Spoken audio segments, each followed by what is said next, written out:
ఓం గం గణపతయే నమః దుం దుర్గాయై నమః ద్రాం దత్తాత్రేయాయ నమః. మారుతి అనుగ్రహం ప్రారంభ. ఈరోజు జూన్ 3వ తారీఖు 2025. ఈరోజు పుబ్బా నక్షత్రం, మంగళవారం, అష్టమి తిథి. ఇవాళ ఈరోజు దీపారాధన వెన్నెతో దీపాన్ని వెలిగించాలి. వెన్నె వేయండి లేదా కొంచెం వేడి చేసి వేయండి. అందులో కొంచెం కొబ్బరి నూనె వేయండి. వెన్నె కొబ్బరి నూనె కలిపి 3 ఒత్తులు ఒక ఒత్తిగా చేసి దీపాన్ని వెలిగించాలి. తద్వారా వంశదోషాలు పోతాయి. ఈ వంశదోషాలు ఉన్న వాళ్లకు వివాహాలు అవ్వవు, సంతానం ఉండదు, వివాహమై విడిపోవడం జరుగుతూ ఉంటుంది. ఈ వంశదోషం పోవాలి. భార్యాభర్తల గొడవలు తగ్గుతాయి, అలాగే వివాహం అవుతుంది, సంతానం కలుగుతుంది. వెన్నె కొబ్బరి నూనె కలిపి దీపం కుందిలో వేసి కొంచెం వెన్నె వేయండి. ఫస్ట్ ఒక చిన్న గ్లాసులో కొంచెం వెన్నె వేసుకోండి, కొబ్బరి నూనె వేసి చెంచాతో గట్టిగా ఇలా అనండి. 2 కలిసిపోతాయి. అది దీపం కుందిలో వేసి 3 ఒత్తులు ఒక ఒత్తిగా చేసి దీపాన్ని వెలిగించాలి. సూర్యాస్తమయం లోపు ఈ దీపాన్ని వెలిగించండి. ఇక లక్ష్మీ కటాక్ష యోగం, అదృష్టం, ఐశ్వర్యం.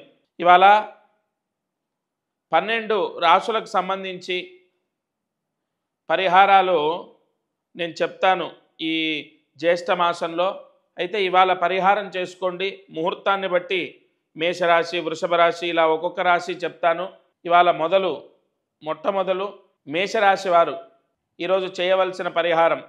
ఇవాళ మేషరాశి వాళ్ళు చేయండి, లేదా మేషరాశి వాళ్ళ గురించి వాళ్ళ ఇంట్లో వాళ్ళు చేయండి. మేషరాశి వారు ఈరోజు లక్ష్మీ అష్టోత్తర పారాయణ చేయాలి. ఈ జూన్ నెలలో మేషరాశి వారు ఇవాళ లక్ష్మీ అష్టోత్తర పారాయణ చేస్తే విశేష ధనయోగాన్ని పొందుతారు. లేదా మేషరాశి వాళ్ళ గురించి వాళ్ళ భార్య కానీ, వాళ్ళ భర్త కానీ, వాళ్ళ తల్లిదండ్రులు కానీ చేయొచ్చు.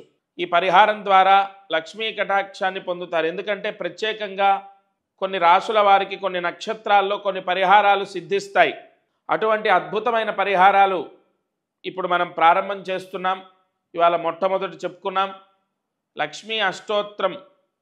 కేవలం లక్ష్మీ అష్టోత్తరం చదివితే చాలు. ఇవాళ అది కూడా మేషరాశి వాళ్ళు చేసుకోవాలి. రేపు వృషభ రాశి గురించి చెప్తాను. ఇక కార్యసిద్ధి మంత్రం. ఈ కార్యసిద్ధి మహామంత్రాన్ని జాగ్రత్తగా రాసుకోండి. ఓం శ్రీం గం రామాయ నమః. ఓం శ్రీం గం రామాయ నమః. ఓం శ్రీం గం రామాయ నమః.